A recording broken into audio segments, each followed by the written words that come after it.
I would say that this dish, it grabs you. It's like, it has that kamchunmat. You can take a bite of it and be like, whoa.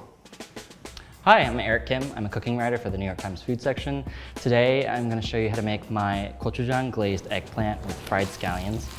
This recipe has a very special place in my heart because it was the first time I saw something of mine really like take off.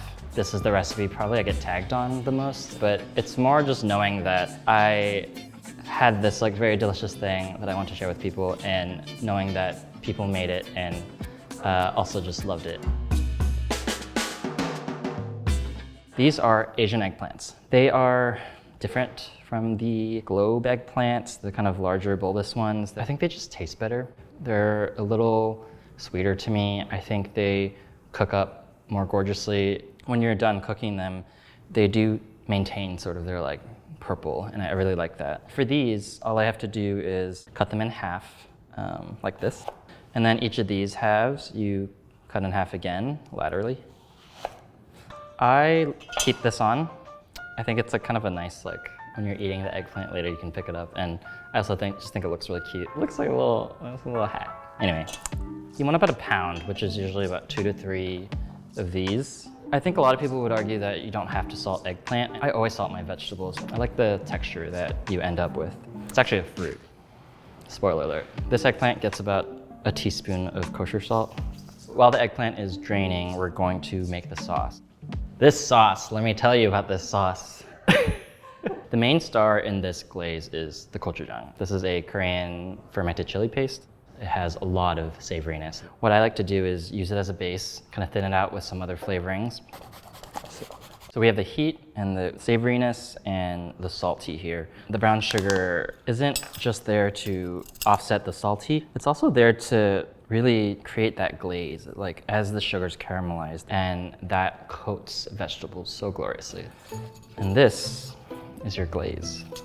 Honestly, you could eat this on its own. It would taste pretty good. Really good. This is the scallion garnish that we're gonna make. You get 2 goodies in one. It's a garnish, very crunchy, salty, chip-like topping. But then you also get a wonderful scallion oil as a byproduct that you get to use for all kinds of things, including frying the scallions. Frying the eggplants. You're gonna wanna start from a cold pan. You need about like half a cup of oil. Ooh, that's beautiful. I love olive oil. You want the white parts to cook first, and then you're gonna add the greens towards the end because they take less time to cook.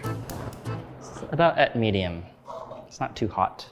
It takes maybe like 6 to 8 minutes for these white parts to get nice and crunchy and crispy and wonderful. These white parts are gonna get browned. They're gonna start looking like hay. That doesn't sound appetizing, but it's going to taste amazing. It smells great, right? I'm gonna add the greens now at the end. And I'm holding some back because I want some green for garnish. So these parts look pretty good to me.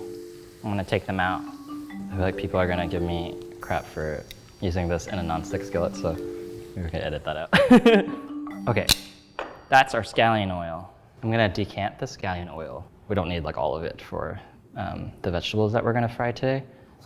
So these have been draining, in the salt. So what you wanna do is drain them off with a paper towel before you fry them. I'm gonna do this in batches because I really want the eggplant to like caramelize. So this is our scallion oil. It's gonna impart its wonderful flavor onto the eggplant. Each batch of eggplant needs about a couple tablespoons of oil. You do want a pretty forceful heat here.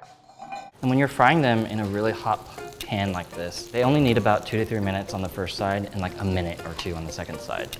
You're looking for browning on that flesh side. Ooh, that looks great. Gorgeous. I feel like my mom does this. Honestly, these are ready. I'm gonna take them out. Pretty great. And now I'm just gonna do the last batch. So this is why I do like to measure, because I don't want my eggplants soaked in oil. When the second batch is done cooking, we're going to just add the first batch to the second batch and toss it all together with the glaze. So it's a really thick glaze, but as it heats through, it starts to loosen up and coat the eggplant. I'm gonna plate these now. As it sits, it sort of like steams itself, so it's like the perfect texture. You also maintain that purple color a little bit, which is nice.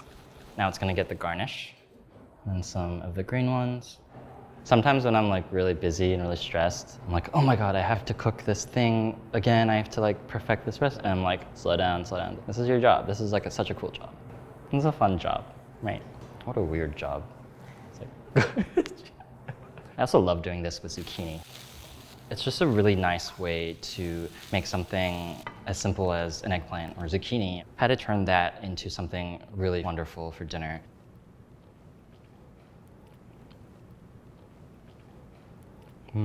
There's the sweetness from the brown sugar. There's the garlic, which is wonderful. Savoriness from the gochujang. That to me is like a perfect dinner. It's a really like humbling experience to watch something that you cooked in your own kitchen go off and live in other people's lives. I hope you continue to tag me in these recipes because it's sort of one way of letting me know that something is working. I love that back and forth between the writer and the reader. That's really something that I live for, and I love that part of my job. So thank you.